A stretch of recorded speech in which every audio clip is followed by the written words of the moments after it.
मंजिल उन्हीं को मिलती है जिनके सपनों में जान होती है। कि मंजिल उन्हीं को मिलती है जिनके सपनों में जान होती है। पंखों से कुछ नहीं होता, हौसलों में उड़ान होती है। यस माय डियर स्टूडेंट्स, मैं नितिन चौधरी स्वागत करता हूं आप सबका आपके अपने favourite YouTube channel Kuchaman defence academy पर। डियर स्टूडेंट्स, मेरे पीछे जो बैकग्राउंड है, इस थंबनेल वाले बैकग्राउंड में आप देख रहे हैं एनडीए नेवी एंड एयरफोर्स के लिए आज हम लेकर आए हैं मॉक टेस्ट नंबर 10। जी हाँ dear students, mock test number 10 आपके लिए लेकर आए हैं।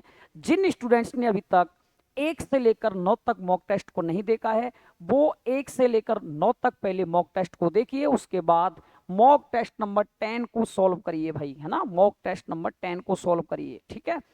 इससे बाहर कुछ नहीं, ये वाली टैगलाइन तो आप देख ही रहे होंगे, बिल्कुल आप सही देख रहे हैं, इससे बाहर कुछ नहीं है। जो भी अपकमिंग डिफेंस एग्जाम होंगे, चाहे वो एनडीए का हो, चाहे वो नेवी का हो, चाहे वो आपका एयरफोर्स का, वो सभी के लिए ये वीडियो आपकी जो मॉक सीरीज है काम आने वाली है डियर स्टूडेंट्स। चलिए आज की क्लास की शुरुआत करते हैं एक शानदार से मोटिवेशनल थॉट के साथ। जी हाँ, सच्ची बातों को जान लेने का ही ज्ञान है। जी हाँ, सच्ची बातों को जान लेने का ही ज्ञान है। जो अपनी मेहनत से कुछ कर दिखाए वही तो महान है। जी हाँ डियर स्टूडेंट्स, मेहनत के दम पर महान बनना है। आपको लगातार मेहनत करनी है, कंसिस्टेंसी के साथ मेहनत करनी है, कॉन्टिन्यूसली मेहनत करनी है, अपने आप को प्रूफ करना है। जो लोग कहते हैं तुझसे नहीं हो पाएगा, आपको कहना है कि बेटा करके तो मैं ही दिखाऊंगा। जब मुझसे नहीं हो पाएगा तो फिर दुनिया में कोई ताकत नहीं जिससे हो जाए, है ना। अपने आप में विश्वास रखिए, अपने आप में विश्वास रखिए, अपने आप में आत्मविश्वास रखिए, सेल्फ कॉन्फिडेंस से आगे बढ़ते रहिए, निश्चित ही आपको आपकी मंजिल मिलेगी मेरे दोस्त। चलिए आज की क्लास की शुरुआत करते हैं इस शानदार से क्वेश्चन के साथ। एक परिपथ में दो असमान प्रतिरोध, एक परिपथ में दो असमान प्रतिरोध श्रेणी क्रम में जोड़ने पर, डियर स्टूडेंट्स, किसी भी सर्किट के अंदर दो रेजिस्टेंस हो या 3 हो या 10 हो, है ना, अगर हम सीरीज में जोड़ेंगे तो क्या सेम रहता है, और अगर हम पैरेलल में जोड़ेंगे तो क्या सेम रहता है। तो डियर स्टूडेंट्स, सीरीज में जोड़ने पर ये कंडीशन होती है ना, सीरीज में रेजिस्टेंस को जोड़ने पर ये कंडीशन होती है, तो जो करंट होता है ना वो सेम रहता है। क्या रहता है? करंट सेम रहता है। तो सीरीज में मेरे दोस्त, है ना, श्रेणी क्रम में, किसमें?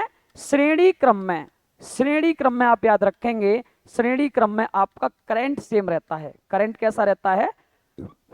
सेम रहता है, समान रहता है। और दूसरी बात, जो समांतर क्रम है आपका, है ना, कौन सा क्रम है? समांतर क्रम है। जो पैरेलल सीरीज है, जो पैरेलल आपका ऑर्डर है, इसमें ध्यान रखना क्या सेम रहता है? वोल्टेज सेम रहता है। क्या रहता है? वोल्टेज सेम रहता है मेरे दोस्त। यहां पर कौन सा है? सीरीज है। सीरीज में क्या सेम रहेगा? क्या सेम रहेगा? दोनों प्रतिरोधों में धारा समान रहेगी। यस, पहला ही ऑप्शन कैच कर लिया हमने, है ना, लपक लिया, पहला ही तो सही है। ए फॉर एयरफोर्स, और एयरफोर्स में ही होना है हमें सेलेक्ट, इसीलिए आंसर होगा पहला करेक्ट। ठीक है ना। चलिए चलिए भाई, किसी निकाय का द्रव्यमान केंद्र, centre of mass of the body, किसी भी सिस्टम में सेंटर ऑफ मास कहां होता है मेरे दोस्त? बताओ। सदैव उसके ज्यामितीय केंद्र के संपाती होता है। उसके अंदर कहीं पर भी हो सकता है, उसके बाहर कहीं पर भी हो सकता है, निकाय के अंदर भी हो सकता है, निकाय के बाहर भी हो सकता है। बिल्कुल सही सुना आपने। किसी भी सिस्टम में सेंटर ऑफ मास तो भैया कहीं हो सकता है जहां उसका टोटल मास सेंट्रॉइड माना जाए, है ना। इसीलिए इसका सही जवाब क्या होगा? डी फॉर डिफेंस होगा मेरे दोस्त। चलो, समांतर क्रम में समतुल्य प्रतिरोध, equivalent resistance in the parallel system. तो पैरेलल सीरीज, पैरेलल सिस्टम में डियर स्टूडेंट्स, जो टोटल रेजिस्टेंस होता है वो क्या होता है? न्यूनतम प्रतिरोध से कम। यस, समांतर में क्या आता है? 1/r equal to 1/r1 plus 1/r2 plus 1/r3 होता है। तो डियर स्टूडेंट्स, कम से कम प्रतिरोध होगा उससे भी छोटा मान आएगा, क्योंकि ये रेजिस्टेंस का क्या है? इनवर्स है, फिर उनका सम है। और सीरीज में अधिकतम प्रतिरोध से भी अधिक। यस, तो इसमें सही जवाब क्या जाएगा, न्यूनतम प्रतिरोध से भी कम। B4 बॉर्डर वाला ऑप्शन एकदम करेक्ट होगा मेरे दोस्त। चलो भाई, आज की क्लास का नेक्स्ट क्वेश्चन, पी प्रकार के अर्धचालक में आवेश भाग होते हैं। पी प्रकार positive, P4 positive, N4 negative. समझ में आ रही बात? P4 पॉजिटिव, पॉजिटिव कौन होता है, कोटर। तो पी टाइप है ना, पी टाइप सेमीकंडक्टर, और एक होते हैं एन टाइप सेमीकंडक्टर, है ना। पी टाइप सेमीकंडक्टर और N type semiconductor. P type में तो होते हैं भैया कौन, कोटर। कौन होते हैं, कोटर होते हैं, होल्स होते हैं। और एन टाइप में कौन होते हैं भाई, एन टाइप में होते हैं मेरे दोस्त इलेक्ट्रॉन। कौन होते हैं, इलेक्ट्रॉन होते हैं, ठीक है ना। एन टाइप में होते हैं इलेक्ट्रॉन्स, ठीक है, एन टाइप में होते हैं इलेक्ट्रॉन्स, ठीक है भाई। तो ऑप्शन सही कौन सा जाएगा, पी टाइप के लिए, पी टाइप के लिए कौन सा जाएगा, कोटर वाला ऑप्शन सही जाएगा, है ना। तो इसीलिए इसका आंसर आएगा कोटर, B4 border, that means holes. चलो भाई, आज की क्लास का नेक्स्ट क्वेश्चन है रिडबर्ग नियतांक की विमा। रिडबर्ग नियतांक की विमा तो हमने पिछले कई टेस्ट में आपको बताई है ना। देखो 1/λ इक्वल टू होता है R 1/N1 का स्क्वायर माइनस 1/N2 का स्क्वायर। तो डियर स्टूडेंट्स, R का और लैम्डा का रिलेशन क्या होता है, इनवर्स होता है ना। ये जो रिडबर्ग नियतांक है इसका विमा क्या होगी, 1/λ के इक्वल। और लैम्डा क्या है, डिस्टेंस है, और डिस्टेंस का डायमेंशनल फॉर्मूला मेरे दोस्त क्या होता है, L। ऊपर जाके क्या हो जाएगा, L इनवर्स। इसीलिए इसका जवाब क्या होगा, M0 L इनवर्स T0। ये वाला ऑप्शन एकदम करेक्ट होगा। चलिए भाई, आज की क्लास का नेक्स्ट क्वेश्चन, 1 ग्राम द्रव्यमान और 2 × 10⁻³ मीटर पर सेकंड के वेग से गतिमान कण से संबद्ध तरंगदैर्घ्य कितनी होगी। डी ब्रोगली वेवलेंथ, है ना। तो डी ब्रोगली वेवलेंथ क्या होती है, लैम्डा बराबर H/P, और H/P का मान होता है भैया mb, है ना। H प्लैंक कांस्टेंट है, प्लैंक कांस्टेंट की वैल्यू दे रखी है कितना, 6.6 10⁻⁻34, 6.6 10⁻⁻34 अपॉन mb। m है मास, मास कितना है 1 ग्राम, और 1 ग्राम में कितने किलोग्राम, 1 ग्राम में 1 × 10⁻³ किलोग्राम, इंटू वेलोसिटी, है ना। वेलोसिटी दे रखी है 2 × 10⁻3, 2 × 10⁻3, ठीक है। यहाँ 10⁻³ 10⁻+3, ये तो हो जाएगा कैंसिल। 2 का डिवाइड करेंगे 6.6 में तो कितने बार जाएगा, 3.3 10⁻⁻34, ठीक है ना। तो 3.3 10⁻⁻30, सॉरी 3.3 10⁻⁻34 ही आएगा। तो इसका सही जवाब होगा A4 एयरफोर्स, ठीक है ना। Air force will be correct answer. Next, आज की क्लास का नेक्स्ट क्वेश्चन है, द्विप्रिज्म के कोण को बढ़ाने से फ्रिंज की चौड़ाई, फ्रिंज की चौड़ाई जो होती है द्विप्रिज्म के कोण के कैसे होती है, इनवर्स प्रोपोर्शनल टू होती है। कैसे होती है, इनवर्स प्रोपोर्शनल टू होती है ना। फ्रिंज की चौड़ाई, फ्रिंज चौड़ाई जो होती है वो एंगल के क्या होती है, एंगल के होती है इनवर्स प्रोपोर्शनल टू, है ना। तो यहाँ पर राइट आंसर क्या जाएगा, एंगल को बढ़ाएंगे, एंगल को बढ़ाएंगे तो फ्रिंज जो विड्थ होगा, फ्रिंज की जो चौड़ाई होगी वो क्या हो जाएगी, कम हो जाएगी। इसीलिए इसका राइट आंसर आएगा डिक्रीज, दैट मीन्स बॉर्डर। चलिए भाई, आज की क्लास का नेक्स्ट क्वेश्चन है, किसी वस्तु का मनुष्य की आंख के रेटिना पर बना प्रतिबिंब कैसा होता है। ह्यूमन आई में जो लेंस होता है वो कौन सा होता है, कॉन्वेक्स होता है, और ये हमारे रेटिना पर इमेज कैसा बनाता है, तो ये इमेज बनाता है रियल एंड इन्वर्टेड, है ना, वास्तविक एवं उल्टा। मानव नेत्र में रेटिना पर बना प्रतिबिंब हमेशा वास्तविक और उल्टा होता है, ठीक है ना। फिर हमारी जो ऑप्टिक नर्व्स होती हैं, जो दृष्टि तंत्रिकाएं होती हैं, वो वस्तु को सीधा करके दिखाती हैं, ठीक है ना। चलिए भाई, आज की क्लास का नेक्स्ट क्वेश्चन, एक चुंबक को एक कुंडली की ओर ले जाया जाता है, पहले जल्दी और फिर धीरे धीरे। एक चुंबक को किसी कॉइल के अंदर पहले जल्दी ले जाएंगे फिर धीरे धीरे ले जाएंगे, तो विद्युत भागबल जितना नजदीक ले जाएंगे, जितना जल्दी ले जाएंगे, उतना जल्दी क्या होगा, इंड्यूस्ड होगा ईएमएफ, है ना। विद्युत भागबल प्रेरित होगा, क्योंकि फ्लक्स में परिवर्तन के कारण ही तो इंड्यूस्ड होता है ईएमएफ, और इंड्यूस्ड ईएमएफ होता है उसी कारण इंड्यूस्ड होता है करंट।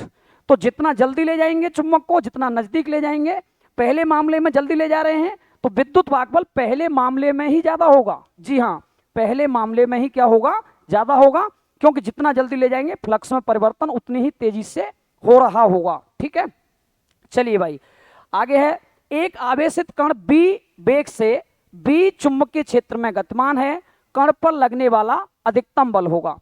किसी भी मैग्नेटिक फील्ड में कोई चार्ज पार्टिकल जब हम ले जाते हैं, अगर हम उसे परपेंडिकुलर ले जा रहे हैं तो उसका पाथ होता है सर्कुलर, अगर हम उसे पैरेलल ले जा रहे हैं तो उसका पाथ होता है स्ट्रेट लाइन, सरल रेखा। ठीक है ना, तो आवेशित कण को बी वेग से बी चुंबकीय क्षेत्र में ले जाने पर अधिकतम बल का फॉर्मूला क्या होता है, F equal to Q B B sine theta. ठीक है ना, लेकिन ये वैल्यू मैक्सिमम कब होगी, जब थीटा 90 डिग्री होगा, बिकॉज साइन में वैल्यू होती है 90 डिग्री पे मैक्सिमम।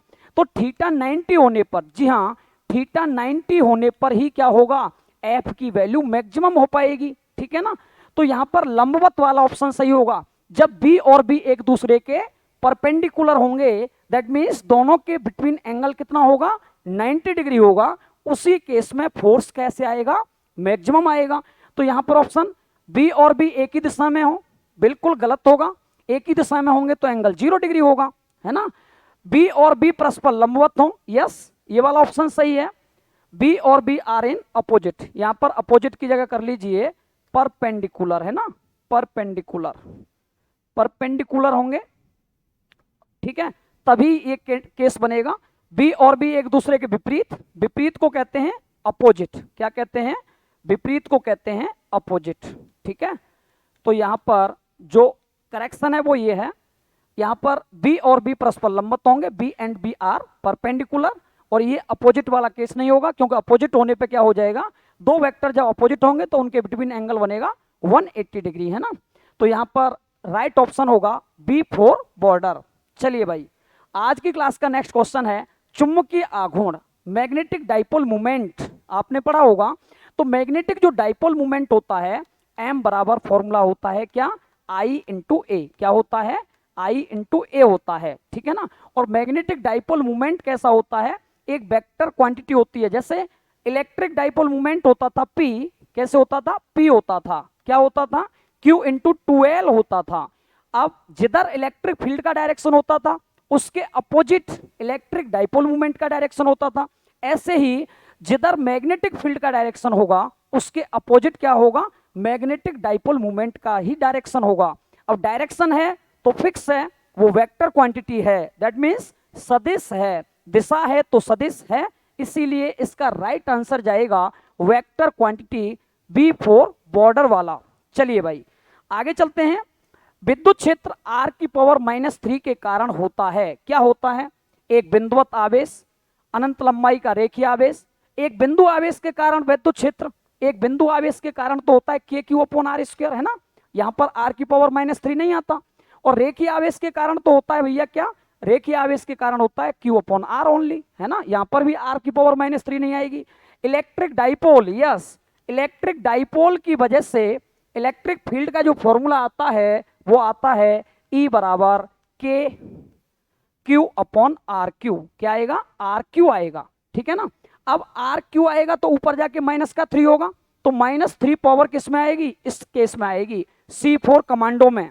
चलिए आज की क्लास का नेक्स्ट क्वेश्चन है, एक स्थान पर यदि चुंबकीय क्षेत्रों के पृथ्वी के क्षैतिज और ऊर्ध्वाधर घटक समान हैं तो नमन कोण क्या होगा, नमन कोण कहते हैं एंगल ऑफ डिप को, क्या कहते हैं, एंगल ऑफ डिप को, और ये होता है भैया tan थीटा बराबर BB/BH।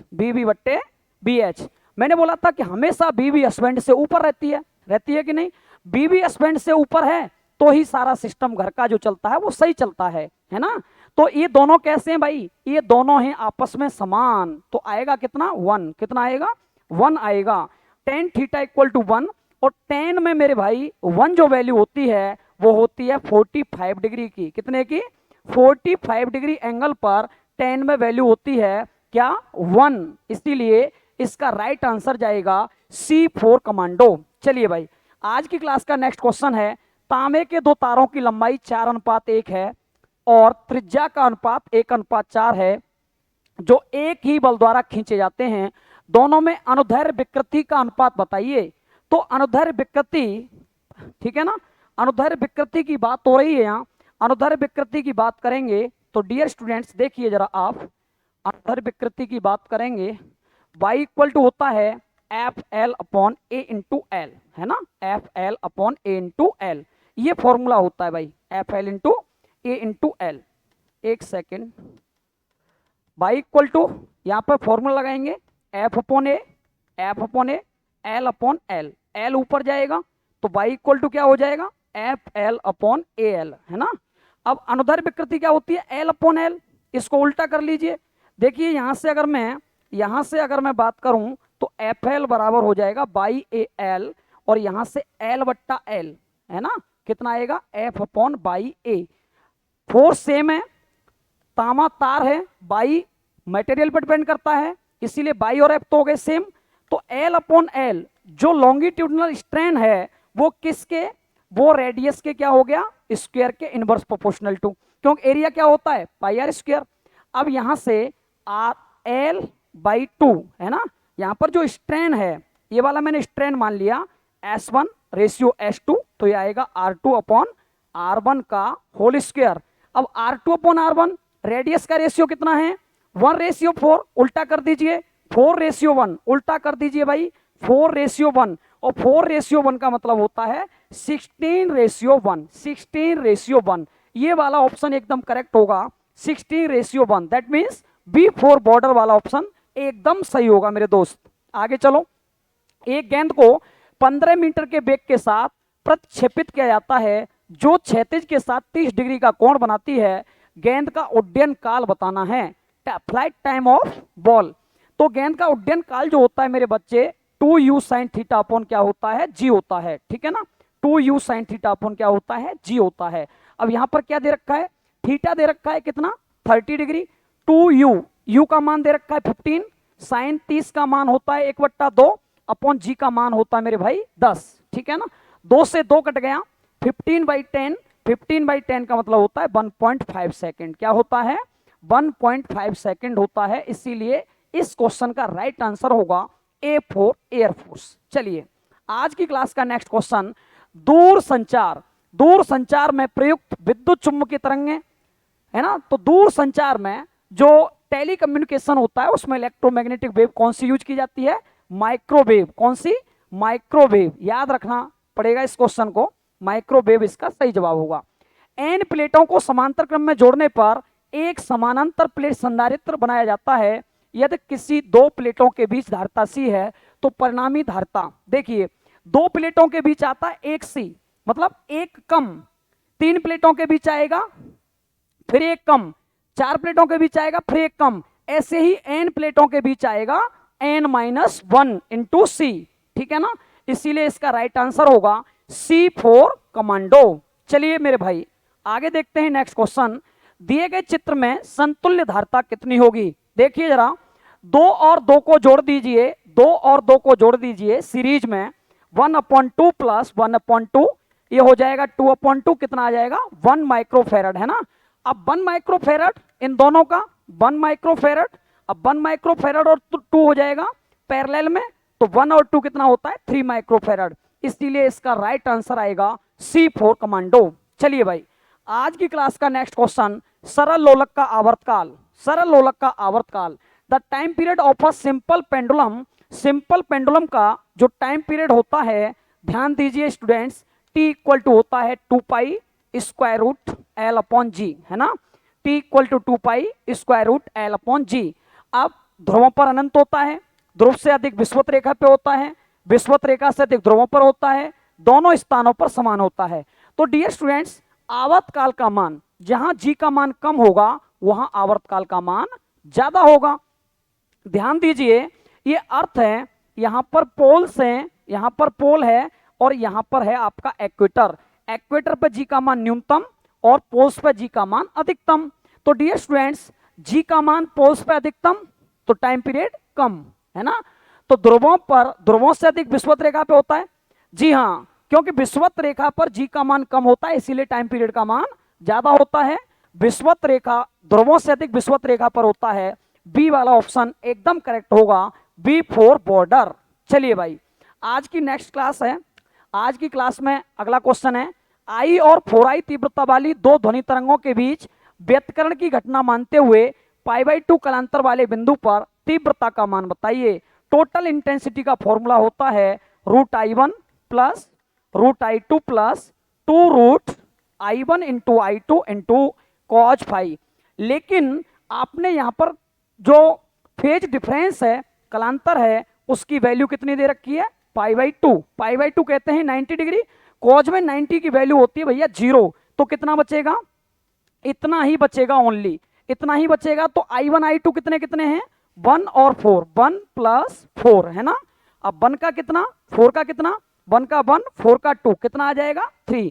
तो टोटल इंटेंसिटी कितनी आनी चाहिए? 3I आनी चाहिए। C4 commando will be correct answer. चलिए मेरे भाई, चलिए आगे देखते हैं नेक्स्ट क्वेश्चन आज की क्लास का। सरल आवर्त गति करते हुए कण का अधिकतम विस्थापन की स्थिति में त्वरण का परिमाण है ना। त्वरण का जो फॉर्मूला होता है डियर स्टूडेंट्स, वो होता है a omega square into by. क्या होता है? Omega square into by.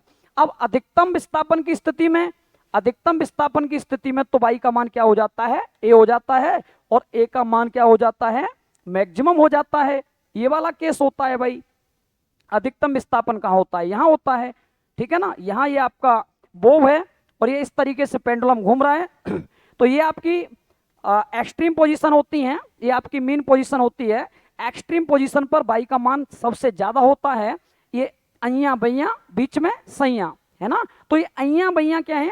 ये अइया बैया है चरम स्थिति, जिन्हें हम कहते हैं एक्सट्रीम पोजीशन। और बीच में क्या है आपका? मीन पोजीशन, जिसे हम कहते हैं माध्य स्थिति या संतुलन की स्थिति मेरे भाई।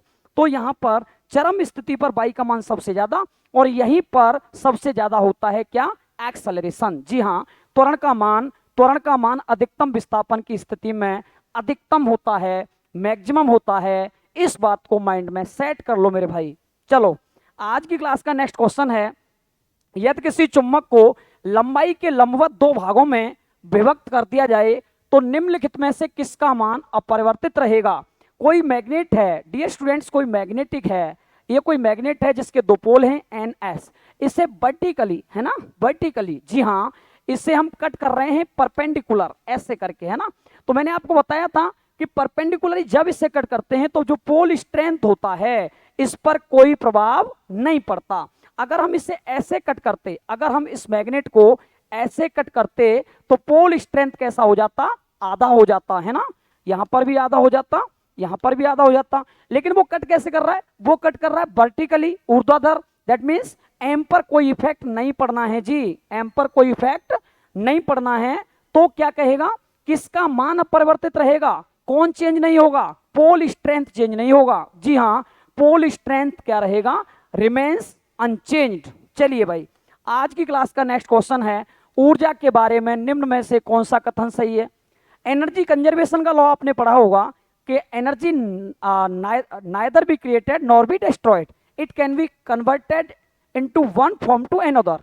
ऊर्जा को न तो हम उत्पन्न कर सकते, ना ही ऊर्जा को हम नष्ट कर सकते, इससे हम एक रूप से दूसरे रूप में बदल सकते हैं। बिल्कुल सी वाला ऑप्शन करेक्ट होगा, C4 कमांडो।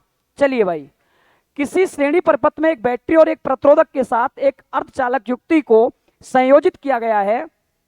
पाया जाता है कि परिपथ में धारा प्रवाहित हो रही है। यदि बैटरी की ध्रुवता को उत्क्रमित कर दिया जाए, उल्टा कर दिया जाए, तो धारा शून्य होती है। यह कौन सी युक्ति होती है? तो डियर स्टूडेंट्स, एक तो होती है फॉरवर्ड वाइस, एक होती है रिवर्स वाइस। फॉरवर्ड वाइस में पीएन जो जंक्शन होता है उसमें करंट जो होता है फ्लो हो रहा होता है, और रिवर्स वाइस में पीएन जंक्शन में करंट फ्लो मेरे भाई नहीं होता। यही तो ये कह रहा है, यही तो ये कह रहा है। किसके लिए कह रहा है? ये पीएन जंक्शन की बात कर रहा है। जी हाँ, ये पीएन संधि डायोड की बात कर रहा है मेरे भाई। तो इसीलिए इसका ऑप्शन क्या जाएगा? D4 डिफेंस वाला ऑप्शन एकदम सही होगा। चलो भाई आगे देखते हैं। 1 किलोवाट आवर जूल में ऊर्जा का जूल में रूपांतरण है ना, 1 किलोवाट आवर है ना। 1 किलोवाट इंटू 1 आवर, यही तो है। 1 किलोवाट गुणा 1 घंटा, 1 किलोवाट घंटा, सीधी सी बात है। और 1 किलोवाट में कितने वाट? 1000 वाट, हाँ या ना। 1 घंटे में कितने सेकंड? 3600 सेकंड होते हैं। बोलो यस या नो। और 1 वाट आता है भैया किससे? जूल पर सेकंड से। क्योंकि ये पावर का ही तो यूनिट होता है वॉट, जूल पर सेकंड इंटू 3600 सेकंड, सेकंड से सेकंड गया, ये आ जाएगा 36 इंटू 10⁻³ और 2 कितना हो जाएगा 5 जूल। इसी को हम ऐसे भी तो लिख सकते हैं 3.6 into 10⁻6 joule, 3.6 into 10⁻6 joule. Yes my dear students, इसका राइट आंसर जाएगा बी फॉर बॉर्डर। ठीक है ना। चलिए भाई, आज की क्लास में नेक्स्ट आगे देखते हैं मॉक टेस्ट नंबर 9 का होमवर्क। जी हाँ, मॉक टेस्ट नंबर 9 में हमने आपको होमवर्क दिया था, उसका आंसर आपको पूछा था। बहुत सारे स्टूडेंट्स ने इसका आंसर कमेंट सेक्शन में कमेंट किया है, जिन्होंने नहीं किया है वो अब देख लो जरा, है ना। देखिए, एक सेल का विद्युत वाहकबल ई वोल्ट है, आंतरिक प्रतिरोध स्मॉल आर ओम है, इसे स्मॉल आर ओम के वाय प्रतिरोध से जोड़ने पर सेल का टर्मिनल विभवांतर कितना हो जाएगा। सबसे पहले मुझे करंट बताइए। आई बराबर होता है आर प्लस आर, है ना। ये होता है किसी भी सर्किट में जिसमें सेल जुड़ा हो, एक इंटरनल रेजिस्टेंस जुड़ा हो और एक्सटर्नल रेजिस्टेंस जुड़ा हो। तो डियर स्टूडेंट्स, इन दोनों की वैल्यू तो उसने दे दी सेम, कितना कितना, छोटा वाला आर, स्मॉल आर, है ना। इसीलिए ये कितना हो जाएगा, E upon R plus R, 2R हो जाएगा। लेकिन हमें आई नहीं पूछ रहा, हमें पूछ रहा है क्या, हमें वो पूछ रहा है potential difference V equal to I R. क्या पूछ रहा है, V equal to I R. अब I का वैल्यू कितना है, E upon 2R, E upon 2R, और एक्सटर्नल रेजिस्टेंस को भी उसने क्या कहा है, स्मॉल आर, इसीलिए यहां भी स्मॉल आर यूज करेंगे। इससे कैंसिल होगा, बचेगा क्या मेरे भाई, E/2 बचेगा। इसीलिए इसका आंसर कौन सा जाएगा, बी फॉर बॉर्डर इसका करेक्ट आंसर होगा। आज की क्लास में यहीं तक हम चीजों को डिस्कस करेंगे। डियर स्टूडेंट्स, इसी तरीके की अगर चाहते हो कि मॉक सीरीज लगातार इससे मैं आगे कंटिन्यू करूं, तो आप लोग एक बार कमेंट सेक्शन में जरूर बताइएगा कि मॉक टेस्ट 10 के बाद 11 आना चाहिए कि नहीं। आपका कमेंट ही निर्धारित करेगा कि मॉक सीरीज 10 के बाद 11 आएगा या नहीं आएगा। ठीक है ना। और अगर आपको ये मॉक सीरीज का जो श्रृंखला है, मॉक 1 से लेकर 10 तक जो चली है, अगर आपको लग रहा है कि आपके एग्जाम के लिए चीजें सही से चल रही हैं, तो आप लोग एक बार भाई कमेंट सेक्शन में कमेंट करके बताइए और इस सेशन को लगातार शेयर करिए। ये सारे के सारे वीडियो अपने सारे ग्रुप्स में, अपने सारे दोस्तों के पास आप पहुंचाइए, जिससे कि उनका भी आपके साथ भला हो। ठीक है ना। आप सब लोगों ने लगातार सपोर्ट किया है, लगातार आप हमारे साथ मॉक सीरीज 1 से लेकर 10 तक जुड़ रहे हैं और आगे जुड़ते जा रहे हैं। आपका ये साथ ही हमें एनर्जी देता है, हम चीज़ों को अच्छे तरीके से आगे कंटिन्यू कर पाएं। आप सभी के लिए बहुत बहुत धन्यवाद। जय Hind dear students, bye bye, take care.